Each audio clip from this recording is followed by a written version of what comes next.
Yeah, Michelle, we just got to the scene, and if you can imagine a horrifying situation, this could be it. First responders are telling us a crane has fallen on several cars. I want to show you how massive this scene is. You can see right here on Fairview and Mercer, the road is blocked off.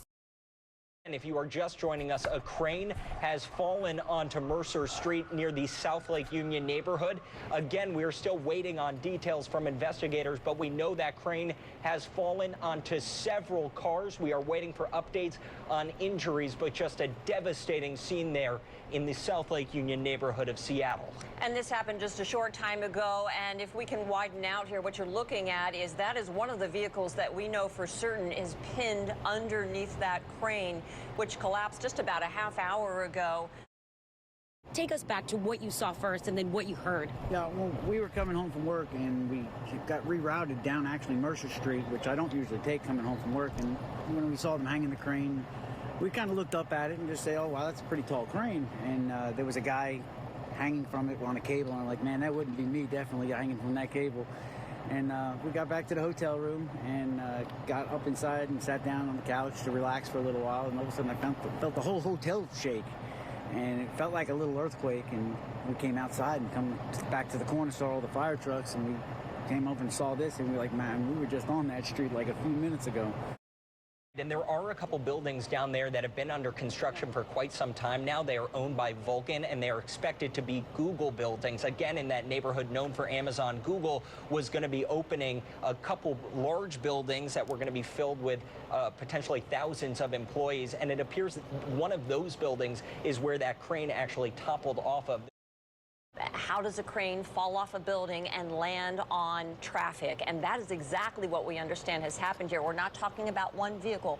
We understand that that crane, that yellow piece of the crane that you see in the center of your screen, is over the traffic, multiple lanes of traffic, and we understand there are multiple vehicles trapped by the crane. And we're looking at the top of the building. We believe that this is where the crane was. And now for perspective, as we slowly pull out, it'll give you a sense for where we are exactly and just the distance that that crane fell. That is a significant drop, if that is in fact what happened. Behind me, you can see, obviously, a very horrific scene. We've got a couple of ambulances, a fire truck, lots of police cars, and you, of course, see that yellow crane on top of several vehicles. You can see the crush hood of at least 2 or 3 vehicles and a lot of people standing around. It's lots of questions, obviously, about why that crane came down. I can tell you that on our way over here, I spoke to at least 2 witnesses. Sophie, she said she was 2 cars behind the crash. She said she saw a dust cloud and felt a jolt. She called 911 and just couldn't believe it. Had this been a work day at this same time, there would have been 10 times the volume of traffic, and it could have been catastrophic. And Mike, may I ask you this question again? What was happening when this crane fell? The crane was being dismantled by crews. There was a secondary crane working on it during the day. The buildings are very near completion, and the crane was being taken down. And as you just heard from that transportation official, we're learning much more about what happened as we take another live look at Mercer Street from the street level where a crane has fallen across Mercer and landed on several cars. Here is what we have learned so far. That crane was being dismantled throughout the day. At some point this afternoon, a section of that crane fell from, it appears, the roof of one of those buildings under construction along the north side of Mercer and landed on traffic. That transportation official also saying there is a tarp from the fire department over one of the cars, insinuating that there could be casualties involved with this collapse. Michelle, well, I just wanted to update everybody. We did finally just get confirmation a few minutes ago from the Seattle Fire Department that 4 people have sadly been killed in this horrific crane collapse. We're also learning a total of 5 cars were crashed in this incident and that 3 people were taken to the hospital. If you just want to zoom into the situation, you can see the magnitude of this devastation. And this is a different angle. I don't think we have seen this one yet. You can see these 2 other vehicles here. That's on the opposite side of what we have been showing you. You can just see how massive that crane is. press conference is happening right now. Let me stop talking and let's get right to it. It's Harold Scoggins, Fire Chief of the Seattle Fire Department. That's Harold, H-A-R-O-L-D, Scoggins, S-C-O-G-G-I-N-S. At 3:28 this afternoon, the Seattle Fire Department was contacted via 911 of a crane that collapsed. We do know that there were 2 crane operators that died in this accident, as well as 2 people in their vehicles. One of the things that I did hear is that we know that there are people at Harborview that did survive them. One of us, Gabe, was a mother and her child. Yeah, just remarkably, we heard Harold Scoggins, the chief of fire, saying that they are doing okay right now. Just unbelievable. Thank goodness for that. But again, the tragic news that 4 people are dead. That has just been confirmed by the fire department. And we now know that 6 cars were also involved. They were crushed by that collapsed section of the crane. We did hear from an assistant chief from the fire department who said they're going to be assisting with this investigation. They also have chaplains who they are going to have ready to go for victims.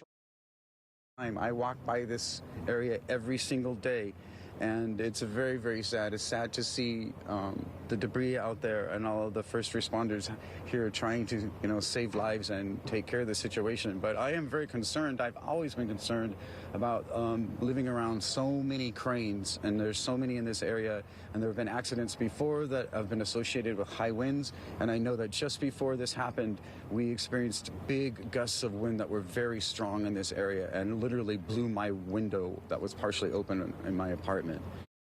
Here is a photo now shared with us from Dorian.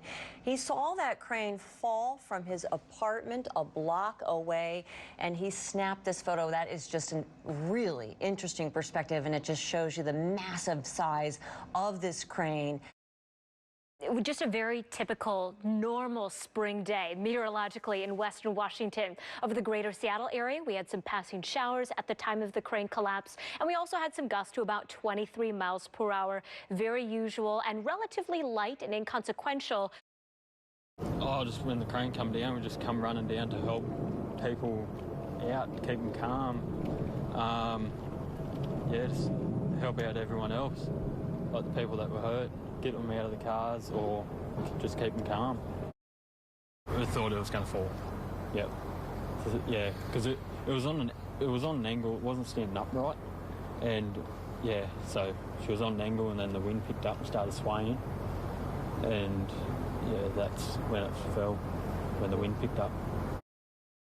The 3 patients that were taken here at Harborview Medical Center inside the emergency and trauma center right here behind me, they are expected to be okay. The 3 people, including a 28-year-old man, he is listed in serious condition. I just spoke to the folks at Harborview Medical Center. They are focusing on his back, and we're not saying it's his back injuries, but they believe that the crane came down on the back of his vehicle, so that is the focus of his injuries. The other 2 that were brought here to Harborview Medical Center, a 25-year-old mother and her 1-year-old female child are under 1 year old. The 25-year-old mother, she was injured with glass when that glass came flying out about through her car, so she has sustained some hand injuries. She is listed in satisfactory condition. As for the 1-year-old or the child, also listed in satisfactory condition, but we're told by hospital staff here at Harborview Medical Center that child may have been actually unharmed, so that is good news to report. I went around the back to the tower where the blokes were in the tower, and yeah, I seen one in there, and yeah, not good. Yeah, and then I got asked to move away from there, so I moved back. I just went back to help the bloke with the hip problem, to support him because he couldn't lay down, he couldn't stand, and I was just supporting him. He is a part of Local Union 86. He just confirmed with me that one of the men who was killed, also part of that local union, a young father. He obviously was very distraught hearing this news. That was just one of the 2 iron workers that were killed in this collapse. And I want to bring in Jennifer. I'm standing on top of a balcony here in Capitol Hill, and we have a really good vantage point. Jennifer, you actually were right out here, and tell me what you felt, what you heard earlier this afternoon. Well, it was really windy, and I came out, as I told you, to shoot film of a seaplane landing, and I heard a big boom and looked over and then saw everything ensue. You can see at least one section of the crane on top of the building, still up there. And it appeared from another angle we had just a little while ago that there may be two pieces of the crane that came apart up there. They certainly appeared to not be connected. We don't know if they are from the same crane at this point. And you can see it better from this angle. Those two pieces that appear to perhaps connect and have come apart, we don't know at this point. Honestly, I thought it might have just been like a car wreck, but it was really, really loud. And the windows at the hotel are actually, pretty soundproof because it's in a city. So we ended up waking up, and then I looked and literally saw the yellow chunk of the crane coming at us. And my room is literally right here. So when I saw it, I was like, oh my God. And I thought it was going to come towards us, but it didn't. Oh my goodness. I am so sorry. I appreciate you talking to us and sharing your story. So you actually saw, just to be clear, you saw it hit the top of the building and then tumble down onto those vehicles. Yeah. Yes. And I saw the gentleman that was in the hospital that hit the back of his car. I watched him get out. I watched the mother and her infant get out. I watched every single person get out of the car, and then I watched basically civilians, just everyday people in that back car with an individual that they couldn't get out. And I started crying. Actually, legitimately started bawling my eyes out because from the window I could see people trying to break this door with their bare hands, do anything that they could to help the people in the back. And Carly, the video you captured is just incredible. Can you talk me through, as you were watching those civilians and first responders running in to help anyone they could, what were you thinking? What was going through your mind? Honestly, I was saying how amazing humanity is in these moments. That's when we need each other the most, and that's usually when we always come through. And you can see that firefighters are up there on the cab of the crane, of the construction crane. We believe that this is where the two crane operators were, but we don't know for certain. And perhaps what they're doing now is collecting whatever details and evidence that they can. Of course, this is going to have to be a very secured scene because this is an investigation that the state will have to launch. Labor and Industry, this is their bailiwick. They will come in and they will look at all of the records. For now, we thank you for joining us. And just a quick recap, 4 people killed when a construction crane collapsed today around 3:30 this afternoon, sending 4 people with injuries, 3 to the hospital and killing 4.